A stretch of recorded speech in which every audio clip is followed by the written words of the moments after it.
Hello my dear students. Today we have to discuss class 9 second chapter is matter around us pure. Okay.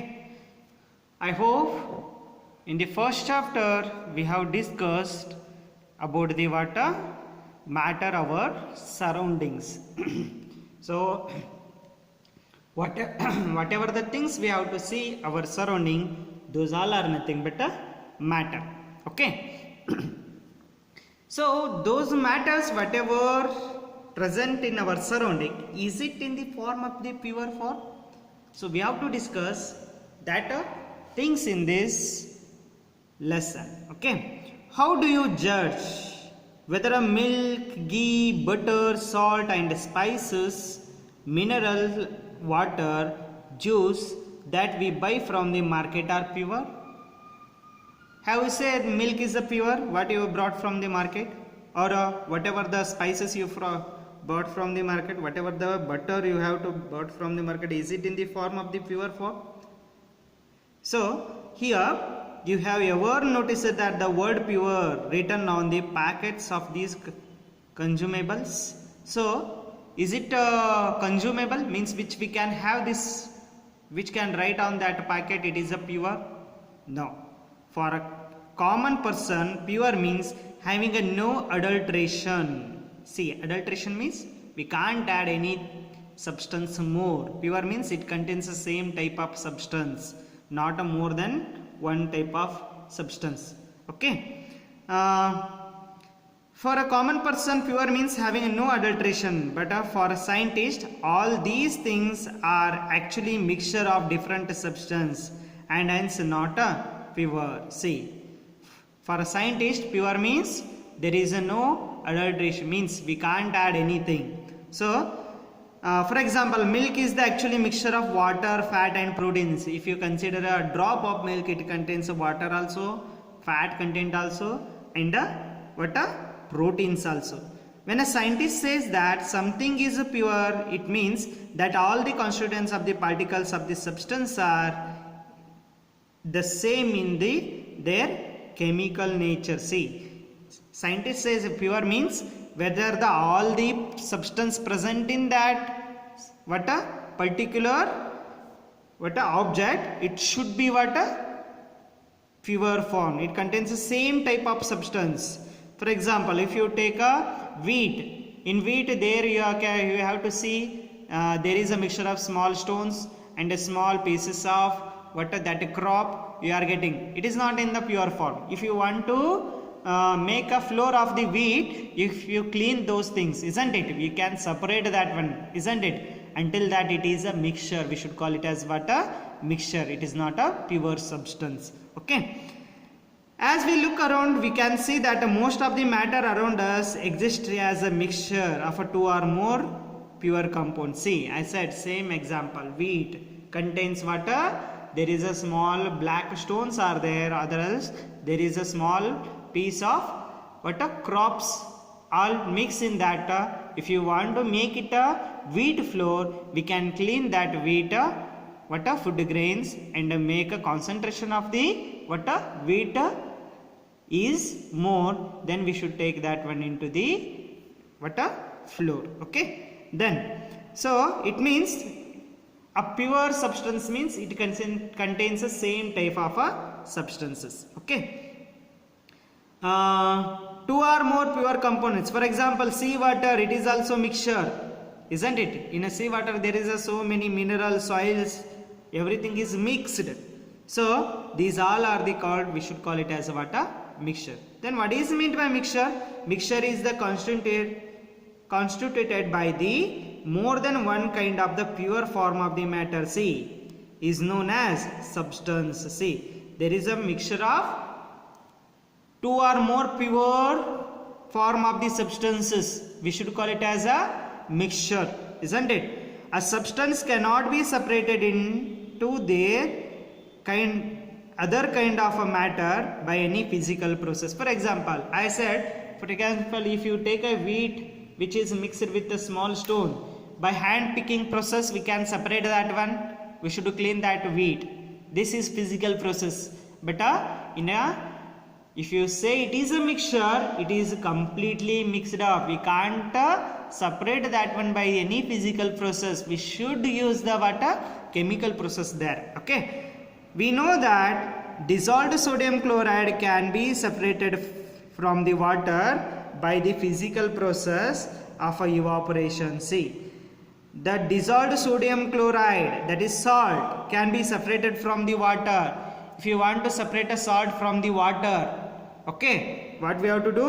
By physical process, we have to do physical process, that is evaporation. We should boil continuously that water and salt solution. We should boil continuously. Whatever the water it will be there, it get evaporated.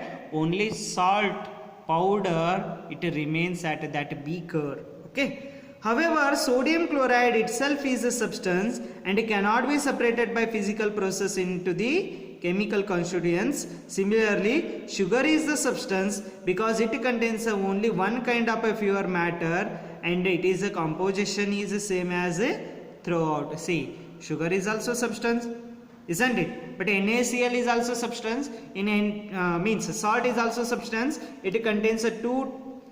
For example, salt we should consider common salt. It is NaCl. We should say NaCl means Na plus Cl minus. There are two types of substance present in that salt. Okay.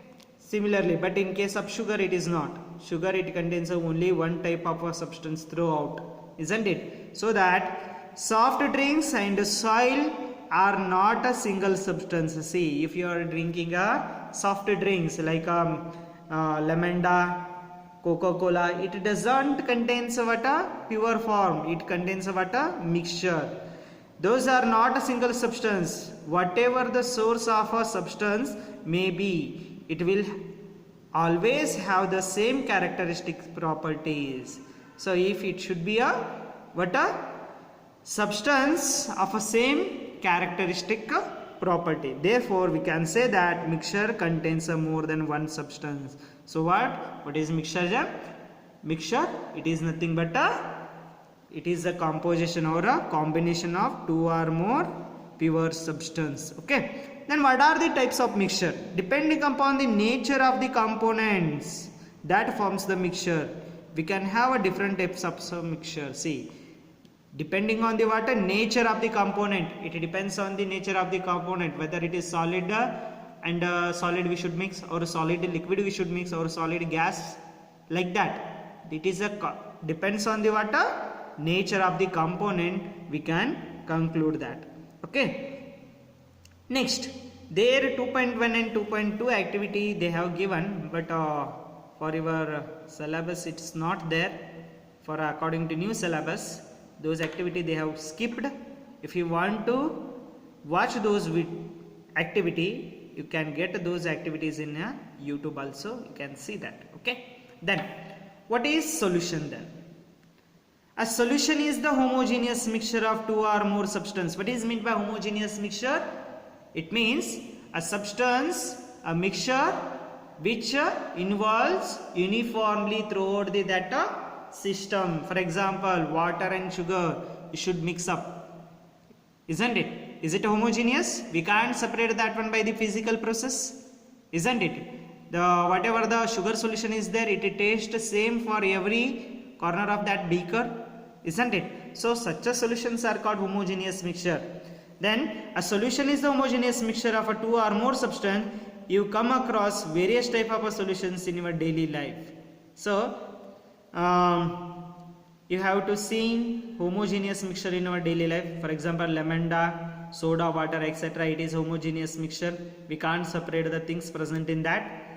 Are examples of the solution. These are actually examples of the solution. Usually we think that a solution is a liquid that contains either solid, liquid or gas dissolved in it. But usually we should think of that whether the solution means it should be in the form of the liquid. No, it is not like that. Solution is in the form of the solid also. Solution is in the form of the gaseous form also. Okay. But we can also have a solid solution as alloys. Solid solution also there. We should call those as alloys.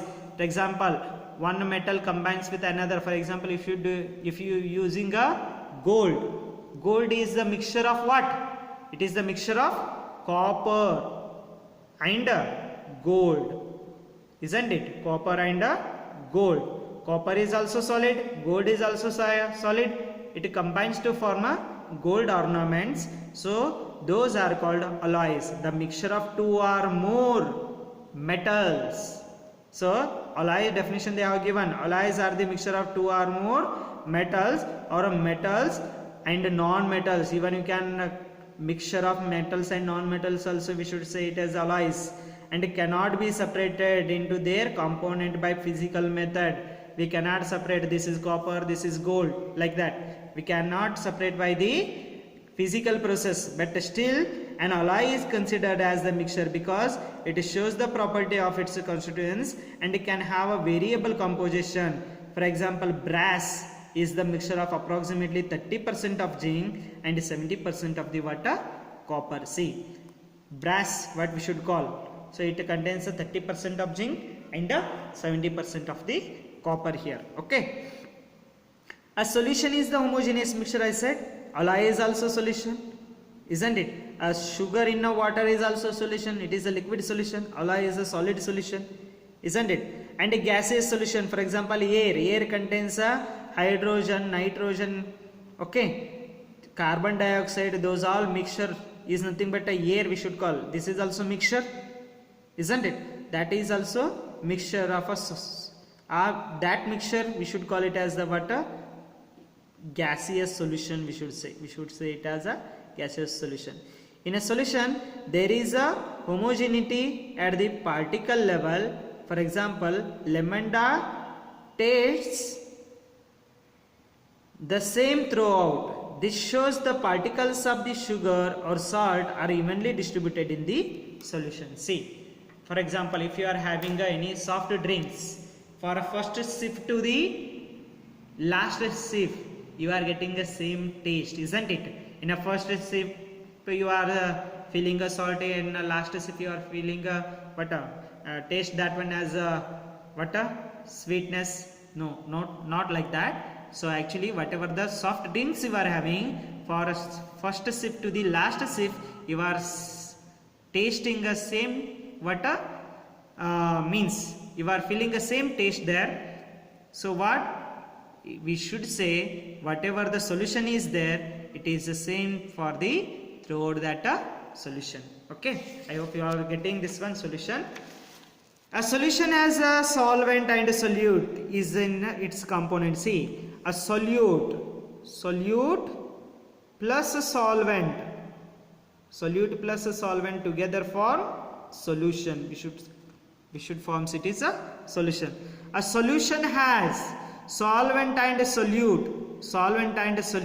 as its components. It combines to form this is solution.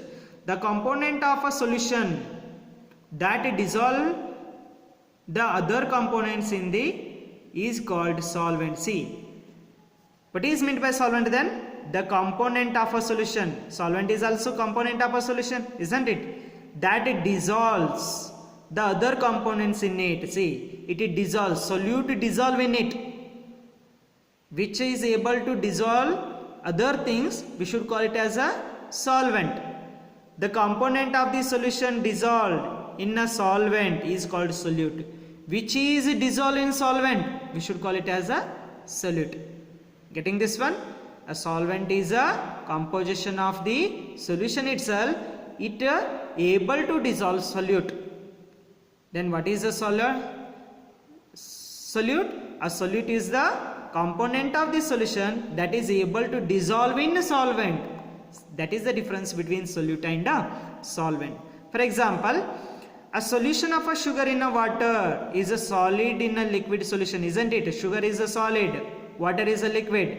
In this solution, sugar is the solute and water is the solvent. See, water able to dissolve sugar, isn't it? Sugar able to dissolve in water. So what? Sugar is called a solute, water is called a solvent here, isn't it? Then second example, a solution of iodine in alcohol is known as a tincture of iodine. We should call it as has iodine as a solid. Here iodine as a solid and alcohol is as a liquid. Here iodine act as the solute, alcohol act as the solvent. That iodine dissolve in alcohol. So what? We should call it as tincture of iodine we should call. When iodine dissolve in alcohol means it is a tincture of iodine. Next, aerated drinks like a soda water. Aerated drinks means soft drinks we should call. Usually if you open the soft drinks bottle, you have to hear some sounds in that because there is a presence of the water gas, isn't it? Are the gas in a liquid solution? See, we should call it as gas in a liquid, isn't it? When we should open any soft drinks bottle, isn't it? You can hear the some gaseous sound in that. So the gas present in that liquid is a water there. This solution contains a carbon dioxide. That gas is what here? Carbon dioxide here. As a solute, it acts as the what here solute, and water as a liquid as a solvent here. Okay. Then air is the mixture of gas in a gas, isn't it? Air contains a homogeneous mixture of number of gases. For example, oxygen, nitrogen, isn't it? Those all combination is nothing but a mixture of gas in a gas. It is also type of a solution. Next, properties of solution. What are the properties of solution? It may ask for 2 marks question. A solution is the homogeneous. A solution is homogeneous. We can't separate it by physical process. The particles of the solution are smaller than the 1 nanometer. 1 nanometer means 10 raised to 9 meter it is. 10 raised to minus 9, not only 9, it is a minus 9 in a diameter. See, diameter, you know that a diameter, if you considering a circle from center of the circle to any 2 points on the circle, we should call diameter. So here diameter of the particles in a solution, it is about how much? 10 raised to minus 9. It means 0 point after 0090, after once it is 1. This much diameter that particles in that solution it is having. So whatever the solution you should consider a salt solution, sugar solution, whatever the particles present in that, its diameter is 10 raised to minus 9.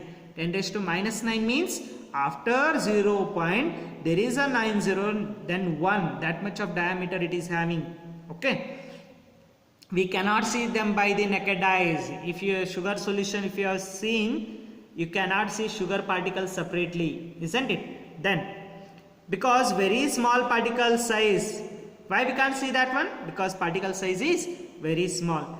They do not scattered beam of light passing through the solution, so the path of the light is not visible in a solution. If you in a sugar solution, if you pass the torch light, it cannot pass through that solution. The solute particle cannot be separated from the mixture by the process of filtration. We cannot separate sugar and water by the filtration process. The solute particle do not settle down when left undisturbed. That is, the solution is stable. If you have to dissolve sugar in water, that particles of the sugar cannot be settled down, means settled bottom of that container. I hope you all are getting this properties of solution. In the next class, we have to discuss concentration of solution. Thank you.